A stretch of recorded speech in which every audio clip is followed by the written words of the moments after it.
All right, so I'm actually going to do part number 9 while I'm still in the middle of part number 8. And the reason for that is I have the bumper off, and part number 9 is going to be your intercooler piping.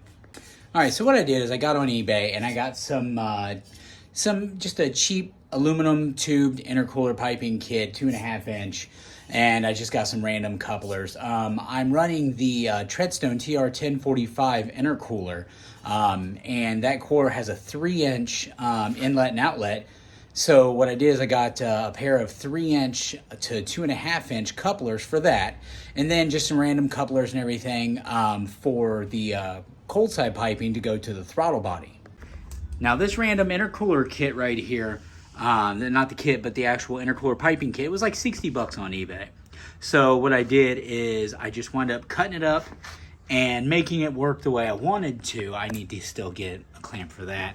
And it came basically with the biggest selling point for me was the T-bolt clamps, because the actual silicone couplers that it came with weren't exactly the best. But you can see here how the intercooler piping comes out of one side, channels all the way across. I'm just have that supported right now until everything gets tightened up. Goes in from the turbos. You can see I had to actually bend the ABS delete that I have. But you can see it comes directly out of the turbo right there, right here, and all the way to the other side. Now, as it comes out of the intercooler, it's gonna go up. There's my cheapy little awesome eBay blow-off valve. Now, I did go through that and make sure everything was all cleaned up and everything working properly. Did change a diaphragm with a tile diaphragm. I still have literally like $60 in this whole thing. Now, I also trimmed right in here just for that piping to go up. Now, what I did here is I got some different MAF adapters for the 2.5 to a 3.5, just for the MAF sensor. And I went 3.5 to a 3-inch for the intake air temp sensor. It's under here. Now, I went with a Lightning intake air temp sensor. Now, the reason I went with the Lightning intake air temp sensor is it's not a push-in style. It's actually a thread-in style, and I believe it's a 3/8 MPT.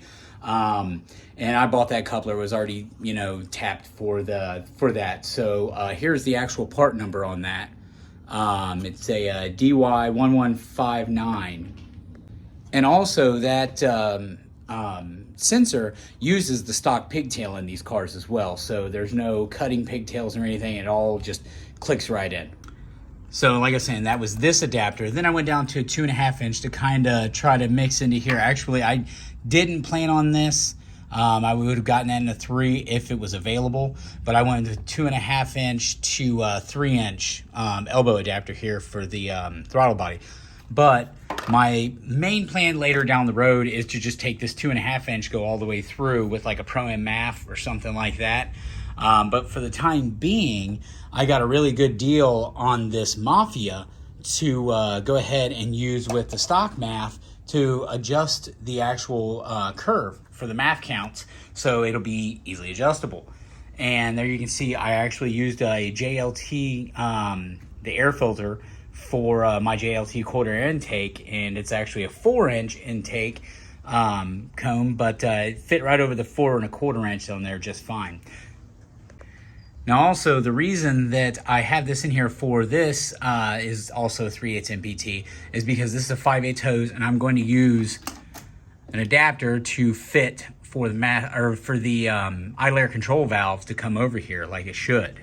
Now also what I'm going to do is I put push-to-lock fittings on the wastegate and on the blow-off valve. So what I'm going to do is I'm going to actually tee those, or I might even run them separate. It just depends on how I got the line. But I have some 1/4-inch air brake line, and that's going to go up to the intake, and that's going to also be push-to-lock hose there as well. Now, I also figured out what I'm going to do with a lot of this extra oil return line here, because this is steel braided line, but it's still 5/8. Now, there's 2 hoses that usually come off this intake. This one over here goes to the other valve cover. Is kind of like a breather or a vacuum system when the PCV valve system is closed for wide open throttle. So what I'm going to do is I'm actually going to leave this catch can in place. So that way I'm going to, so this way it actually works the way it should. But right here I'm going to run this line, because it's actually a 5/8 barb with this. And I'm actually going to run that in here to the beginning or the opening of the filter. So I still get that vacuum that you would normally on an NA car. So that way I can basically pull all of the crankcase ventilation out of there. And what I actually mean by that is I'm going to use the vacuum from the turbo while it's in boost, because the PCV system is going to close. So the crankcase won't be able to ventilate, and it's going to have it's known as blow-by. So what that's going to do is it's going to evacuate all of those gases out of there. I'm going to put a catch can in place in between, so that way it can trap all that oil so it doesn't go into the inlet of the turbo. Possibly. I mean, it didn't have that on the intake is the way it is now, but the throttle blade was minty clean, so it may not need it, but I may just do it anyway as overkill, whatever. But that's going to help evacuate that crankcase pressure when I'm in boost, when the PCV system can't do it. That also helps with your decel smoke and stuff like that a lot of people get when they boost a car, is they don't think of the crankcase ventilation system. That's also why in part number 7, when I first fired when I first fired the car up, it actually had blown oil out of the dipstick hole because I have the dipstick in place. But that is because I had that crankcase pressure, because that line wasn't hooked up to evacuate all of that pressure. And now we can actually see how everything is starting to come together. It's actually come together a lot better than I thought it would. Everything seems clean, and like I said, part number 8 really is the downpipe. I'm doing part 9 before the downpipe, but that's because I wanted the intercooler piping and everything all done and all hooked up before I threw the bumper on in a permanent state. So technically this would be part number 8, but just for, video's sake or whatever, I'm creating it as part number 9. Now, I also said that I got some dirt all over me here. I've been busy. I also said that I cut a lot of this intercooler piping up, as you can see, and it's kind of rough. So I used a deburr tool in there, filed it down, cleaned it up. But, another thing is I was like, man, these may not stick under pressure. So I thought about flaring this out. And although that seemed to be pretty nice, I didn't think it was really going to be as effective, especially going in there. It may create a sharp edge. So I looked up and researched a whole bunch of stuff, and I saw a guy that took something really cheap, really simple, something as simple as a pair of Harbor Freight wire crimper cutters. And what he did is he cut the top edge off, but on the crimper cutters they have this like dimpled area that's recessed in there. And what he did is he cut it off to that point, but then relieved behind it to the point to where the intercooler piping could go into it, and then relieved above it. And what you have here is a homemade version of a bead roller. And it's pretty cool how it works, because I just fit it on there like this. I crimp, like so. And I just follow the bead all the way around after it's all cleaned up. And then you get that dimple and that rolled bead edge effect out of it. As you can kind of see here now, I just did it a couple of times.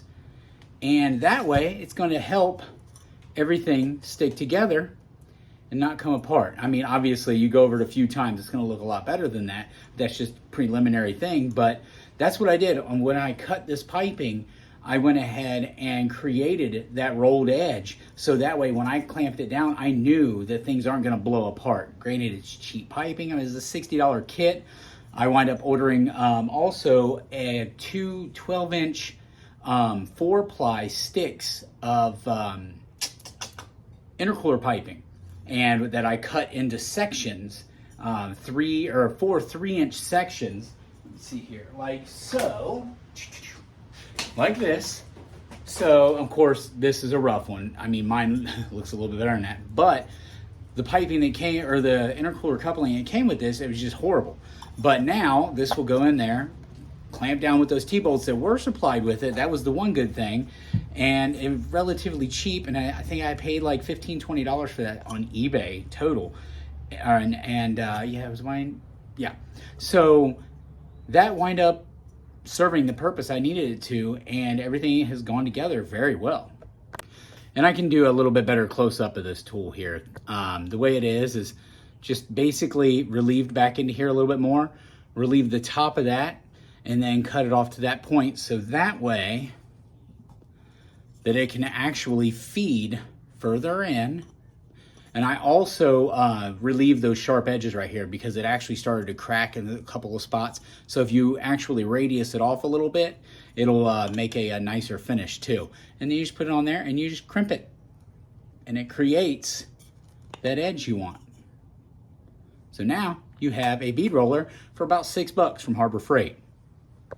All right, guys, so now don't forget to like and subscribe because part number 10 is going to have everything buttoned up, everything tightened down, and it's going to be running. We're going to pull it out of here. We're going to clean this garage up, and I'm going to take a shower as well. So like I said, don't forget to like and subscribe, and we'll see you guys on the next one. Part 10 is going to be awesome.